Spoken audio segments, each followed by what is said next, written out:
Hello, my name is Rich Howard, owner of Architectural Builders Supply. In this video is to bring you a closer look at the Hager number 2-679-0620 power transfer. Let's take a look at this item. This is an item that will allow you to transfer power from the frame to the door. Get all the pieces and parts moved out of here. When you compare the cost of this item to others that are in the marketplace, this is really inexpensive in terms of cost. Installation instructions are included, and we're going to go over that in just a moment here. There are links down below this video.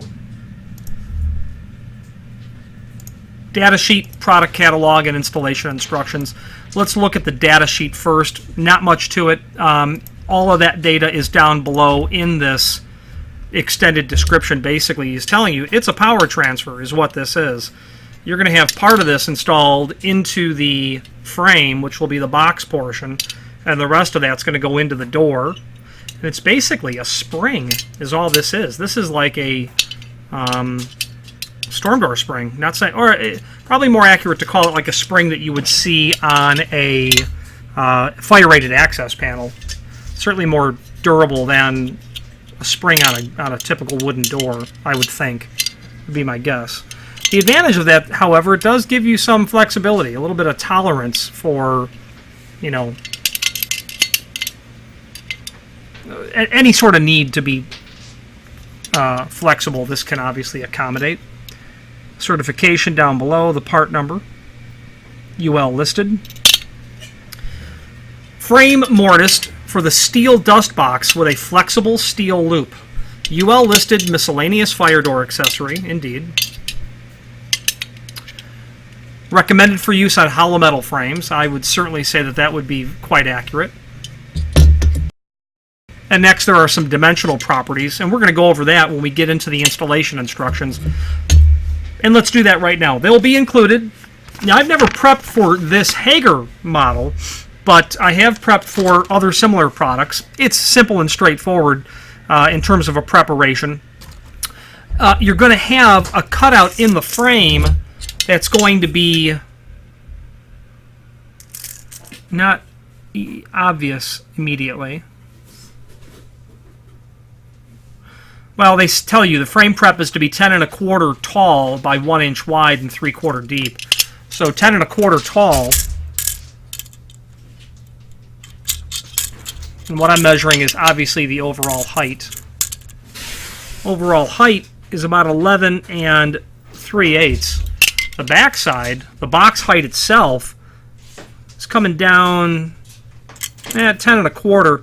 I might be tempted to make that 10 5/16 because that overall and where those screw holes were located will give me a little bit of forgiveness on that.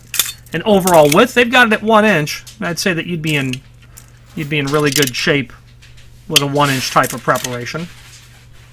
3/4 inch deep, sure, that's not going to be a problem. 3/4 inch deep will work for you. That's going to be the prep in the door. Now they're not showing that you are mortising these plates at all, which that's where the rough opening comes in. You're going to surface mount that material according to the template. I would find it never mind to mortise that completely, where then I would go with the overall height of the unit itself. You know, 10 7/16. But this is clearly shown as surface mounted is the point. If you leave the reservation, so to speak, I guess you'd be kind of on your own. Those holes, they appear to be tapped. They're not. These are not tapped. You're going to get sheet metal screws for every... No, you'll get some machine screws here. You know, I would prefer to mortise this into the door so that it's all completely flush. The other portion, the door portion, that's just going to get surface mounted. Don't see a bunch of a reason to make that recessed, only because you're really going to have an unusual preparation if you try to mortise all of this to the edge of the door. So that's clearly shown as surface mounted, that plate.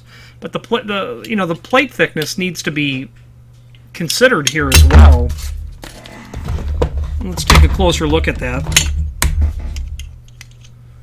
It's 65 thousandths, so it's thicker than a kick plate, a standard kick plate anyway. It's even thicker on the door portion. It's 82 thousandths, more than a 16th. I would be I'd certainly want to accomplish a 1/8 of an inch margin, between the door in order to allow for this additional material. Anything tighter than that could be problematic. Just using my experience as someone who's prepped wood doors and steel doors and frames for a very long time, I might be tempted to mortise all of that material.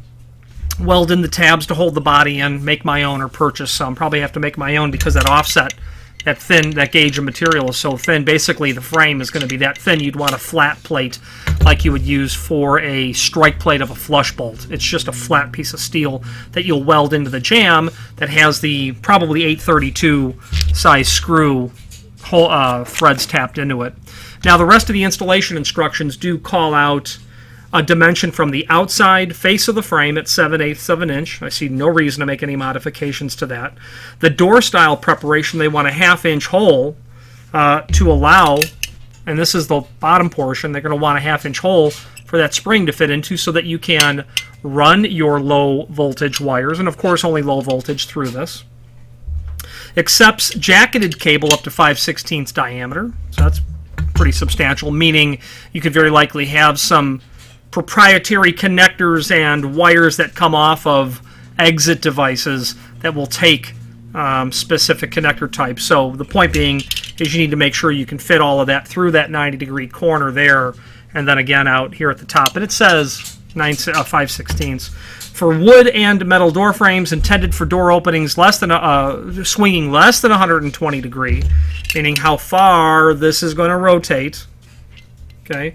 Not intended for center hung applications. Sure, that would make a lot of sense.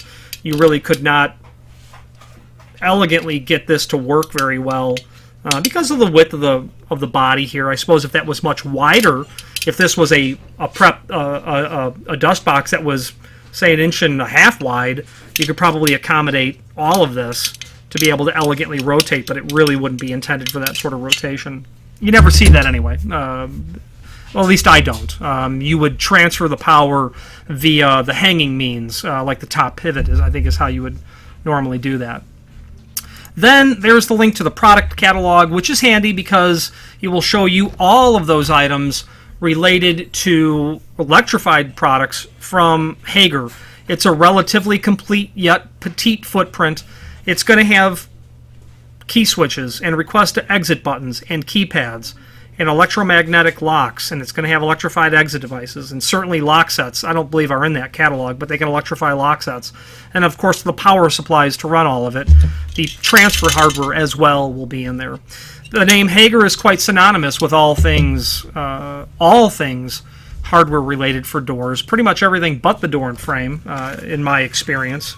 So whether it be their namesake, Hager hinge, or it be lock sets, or door closers, or exit devices, or weather stripping, or trim and auxiliary, or miscellaneous hardware, or sliding bifold bypass pocket material as well, Hager can do it. They are a comprehensive provider of that material, and their name enjoys industry-wide familiarity and generally acceptance. If you have any questions on the Hager, this is their part number 2-679-0620 power transfer, or any other Hager product, please feel free to reach out to us. And thank you.